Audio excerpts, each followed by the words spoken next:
Hello everyone.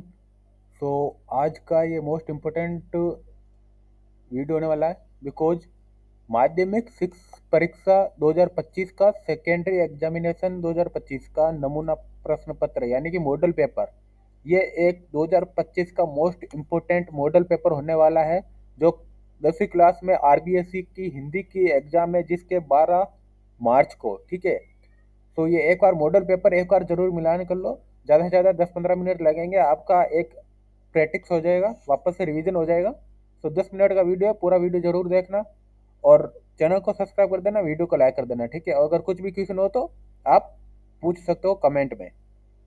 सो निम्नलिखित बहुविकल्पात्मक प्रश्नों के उत्तर अपनी उत्तर पुस्तिका में लिखिए। ठीक है, इस तरह के 15 एबीसीडी के क्वेश्चन आ सकते हैं। आधा आधा नंबर के आएंगे, 7.5 नंबर का होगा।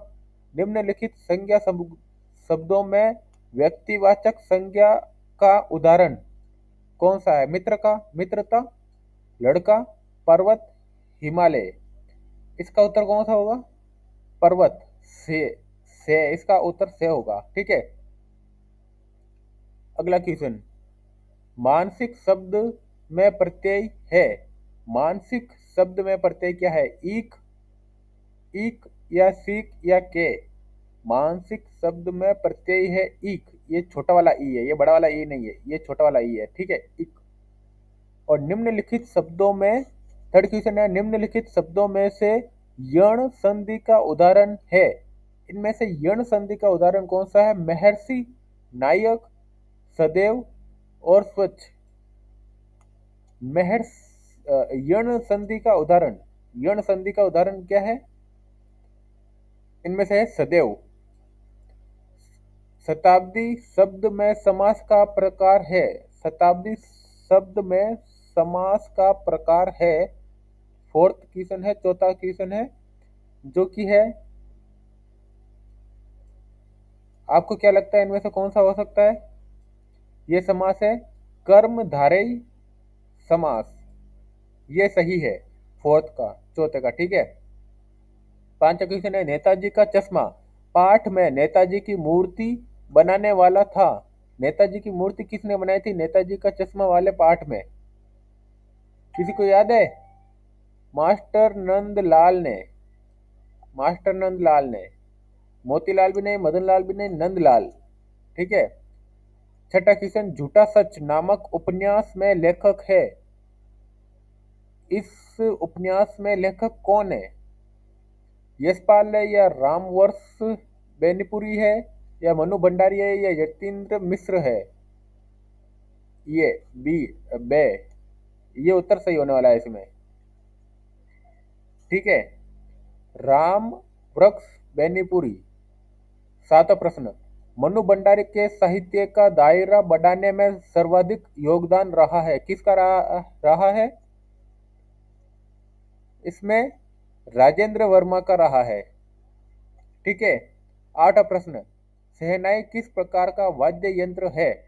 शहनाई किस प्रकार का वाद्य यंत्र है? ये तक वाद्य है, अवनद्य वाद्य है, या कौन सा वाद्य है इनमें से? शहनाई जो है वो एक प्रकार का घन वाद्य है। ठीक है, से इसका सही होने वाला उत्तर। नंबर क्वेश्चन है, वात्सल्य के श्रेष्ठ कवि है। इसके श्रेष्ठ कवि कौन है?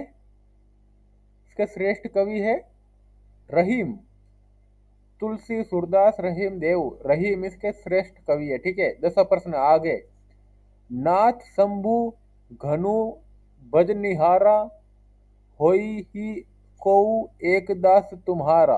उपयुक्त काव्य पंक्ति किसकी ओर संकेत करती है? राम, लक्ष्मण, भरत, शत्रुघ्न। किसकी ओर संकेत करती है?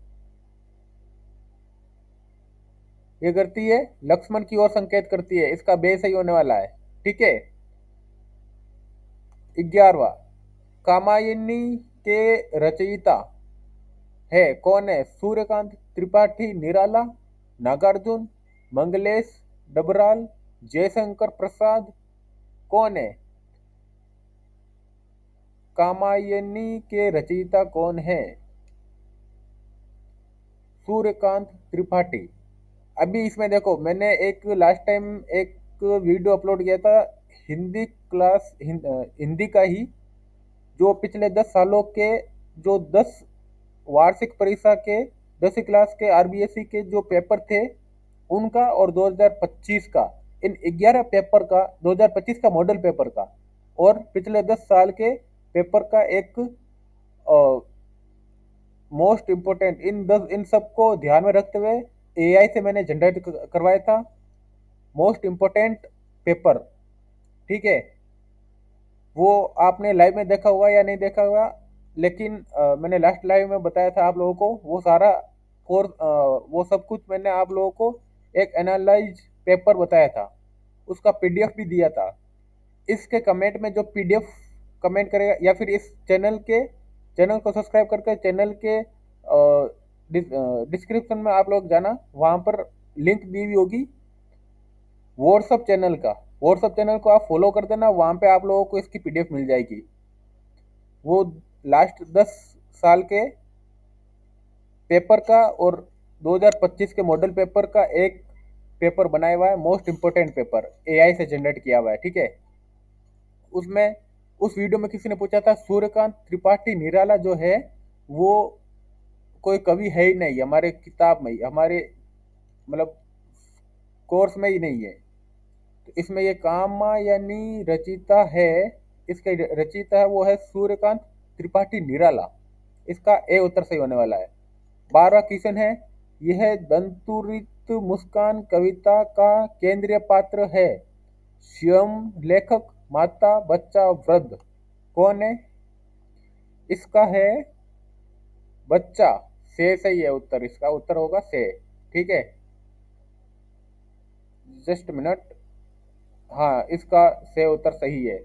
13वां प्रश्न, माता का अंचल पाठ में लेखक के पिता लेखक को किस नाम से पुकारते थे?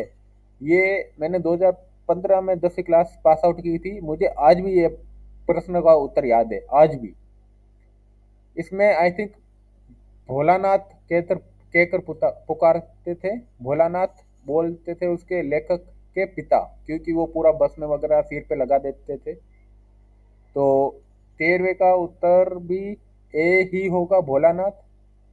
14वां है, साना साना हाथ जोड़ी पाठ में यात्रा से लौटते समय जितेन ने किनके फुटप्रिंट की जानकारी दी?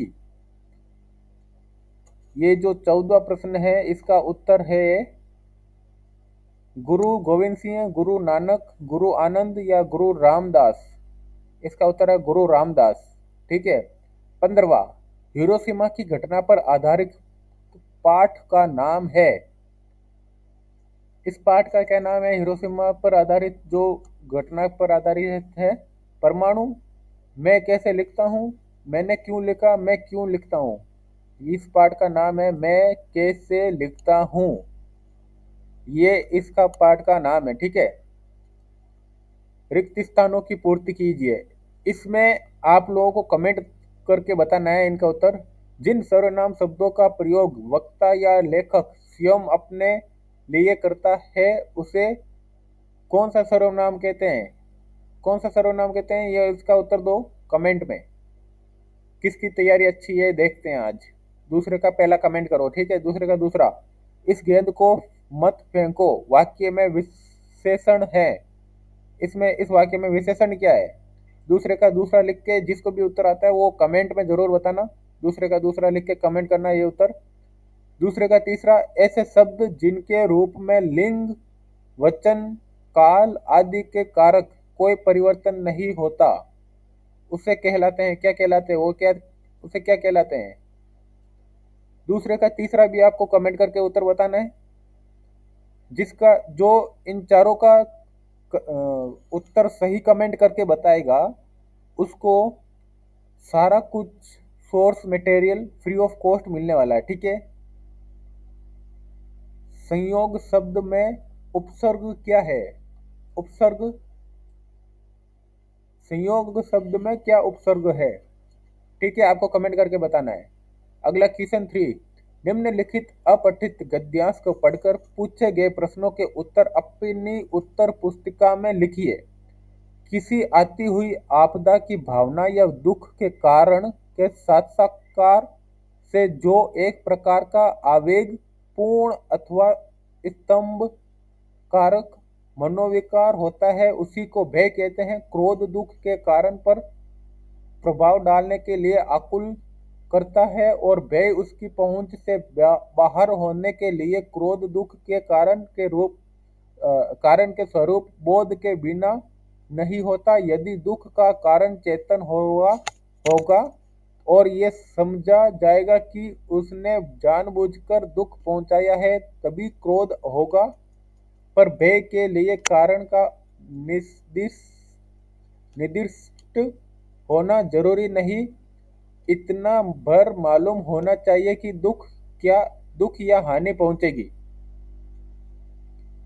अभी काफी लोग पिछले कुछ वीडियो में भी कमेंट कर रहे थे कि मतलब इंग्लिश के पेपर में कर रहे थे कि इंग्लिश सही से बोलनी नहीं आती या पढ़नी नहीं आती। हिंदी के पेपर में करेंगे किया था कि हिंदी सही से पढ़ना नहीं आता वगैरह वगैरह। उनको मैं बता देता हूँ कि आप जिन लोगों को मेरी हिंदी सही या गलत से मतलब होगा उसके लिए ये वीडियो नहीं है। ये वीडियो उसके लिए है जिनको अपनी पढ़ाई से मतलब होगा। जो 10वीं क्लास में रिवीजन करना चाहता है 10 मिनट के वीडियो में या फिर 10 मिनट आप जो पढ़ोगे रिवीजन में उसमें बहुत ज़्यादा फर्क होने वाला है। 10 अगर 1 घंटा आप पढ़ोगे ना उसमें से 2 मिनट का भी आपको याद नहीं रहेगा, लेकिन जो वीडियो में आप लोग देखोगे ना 10 मिनट का उसमें से 8 मिनट से ज़्यादा का आपके माइंड में याद रहता है। ये बात समझ लो। तो ये एक गद्यांश है, इसमें 6 क्वेश्चन पूछे हुए हैं, सारे आधे आधे नंबर के हैं। 3 नंबर का ये गद्यांश है। उपयुक्त गद्यांश का उचित शीर्षक लिखिए। इस गद्यांश का शीर्षक आप लोगों को कमेंट में बताना है। व्यय को परिभाषित कीजिए। व्यय को परिभाषित करना है इस गद्यांश के अकॉर्डिंग। किसी के प्रति मन में उत्पन्न भाव को व्यय कहते हैं। ठीक है। दुख के कारण पर प्रभाव डालने के लिए कौन आकुल करता है? दुख के कारण मनुष्य पर मानसिक प्रभाव पड़ता है। ठीक है। गद्यांश में से विपत्ति शब्द का पर्यायवाची शब्द ढूंढकर लिखिए। गद्यांश में से विपत्ति शब्द का पर्यायवाची शब्द ढूंढकर आपको लिखना है, कमेंट करना है जिसको भी मालूम हो। ये गद्यांश अभी मैंने पढ़ा था, इसमें विपत्ति शब्द का पर्यायवाची आया था, वो आपको कमेंट करना है। ठीक है। तीसरे का चौथा आपको कमेंट करना है और तीसरे का पहला भी। 5वां है क्रोध कब प्रकट होता है? क्रोध तब उत्पन्न होता है जब किसी को जानबूझकर हानि पहुंचाई जाती है। ठीक है। तीसरे का छठा है भय के लिए क्या जरूरी नहीं है? भय के लिए आवश्यक नहीं है कि हानि का कारण स्पष्ट हो। ठीक है। निम्नलिखित अपठित पद्यांश को पढ़कर पूछे गए प्रश्नों के उत्तर अपनी उत्तर पुस्तिका में लिखिए। ये पद्यांश है। मैं जग जीवन का भार लिए फिरता हूँ, मैं भी फिर भी जीवन में प्यार लिए फिरता हूँ। कर दिया किसी ने झंकृत जिनको छूकर मैं सांसों के 2 तार लिए फिरता हूँ। मैं स्नेह सूरा का पान किया करता हूँ, मैं कभी न जग का ध्यान किया करता हूँ। जग पूछ रहा उनको जो जग की गाते, मैं अपने मन का गान किया करता हूँ। उपयुक्त पद्यांश का उचित शीर्षक लिखिए। इसका शीर्षक लिखना है आप लोगों को उचित। ठीक है। आपको इसका उत्तर देना है। उपयुक्त पद्यांश में रेखांकित पंक्तियों का आशय स्पष्ट कीजिए। इन 2 पंक्तियों का आशय स्पष्ट करना आप लोगों को। काव्यांश में कवि किसका पान करता है? इसमें किसका पान करता है वो आपको लिखना है। जग किसको पूछता है ये आपको लिखना है। जग पूछ रहा उनको जो जग की गाते। ठीक है। ये रहा उत्तर इसका। उपयुक्त पद्यांश की मूल संवेदना लिखिए। कवि किसका गान करता है? मैं अपने मन का गान किया करता हूँ। ठीक है। ये रहा उत्तर इसका। बाकी का आपको मैंने 2 का बता दिया, बाकी 4 का आपको कमेंट में लिख के बताना है। खंड बे में आ जाते हैं हम लोग। निम्नलिखित लघुत्तरात्मक प्रश्नों के उत्तर लगभग 40 शब्दों में लिखिए।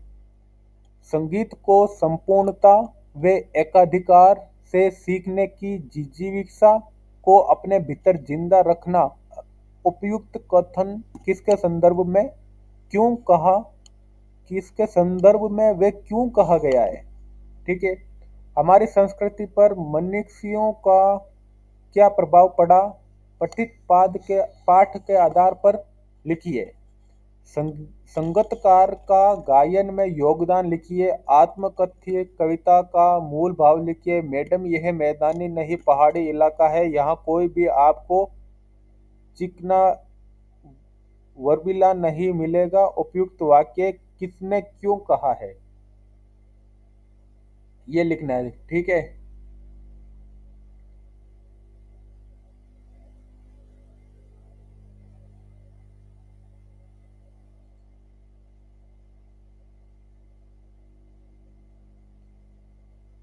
मैं एक बार आपको वापस से बता देता हूँ।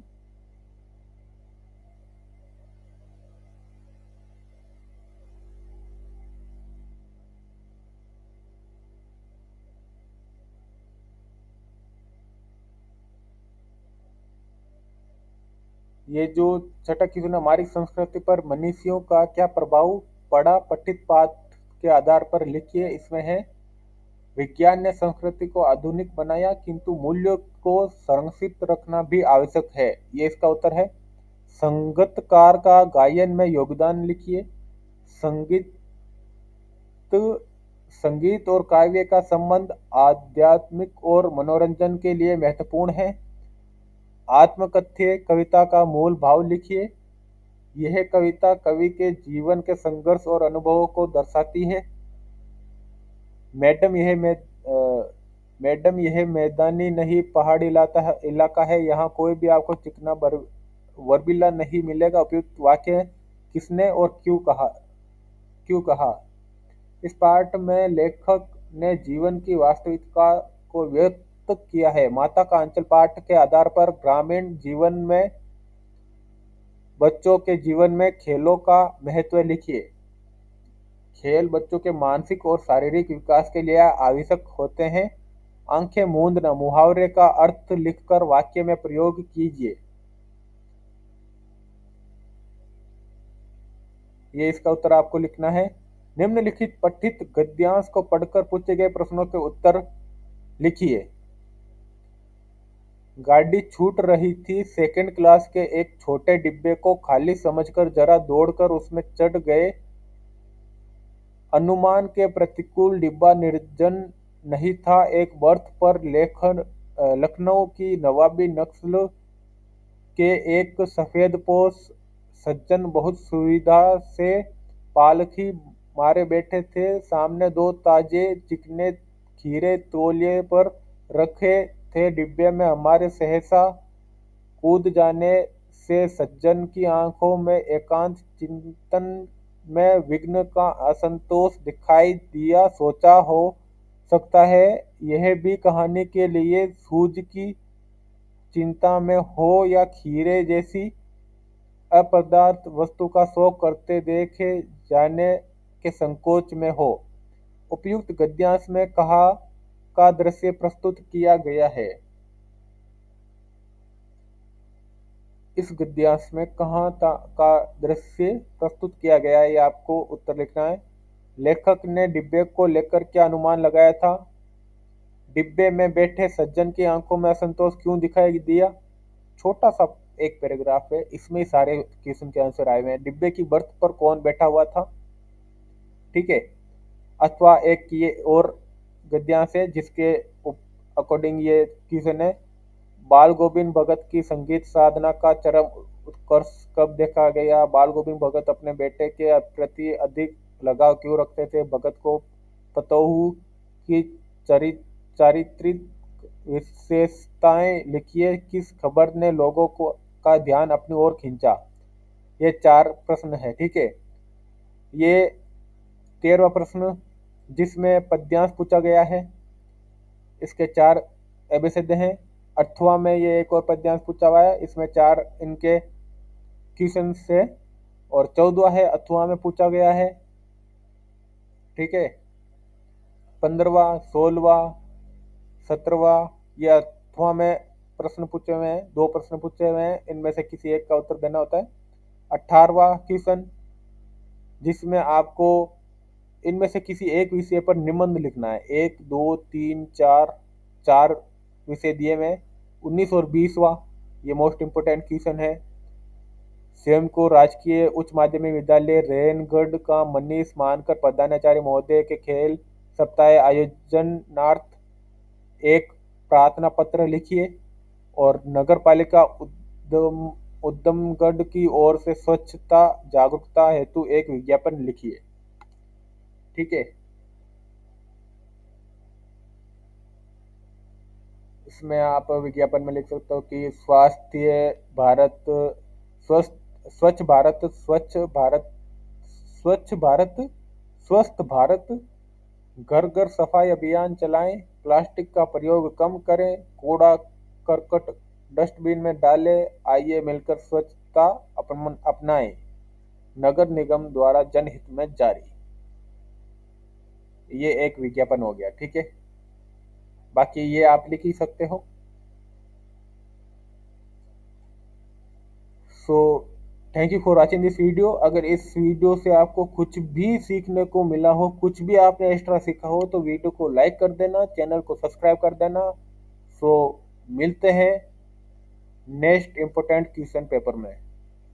Thank you for watching this video.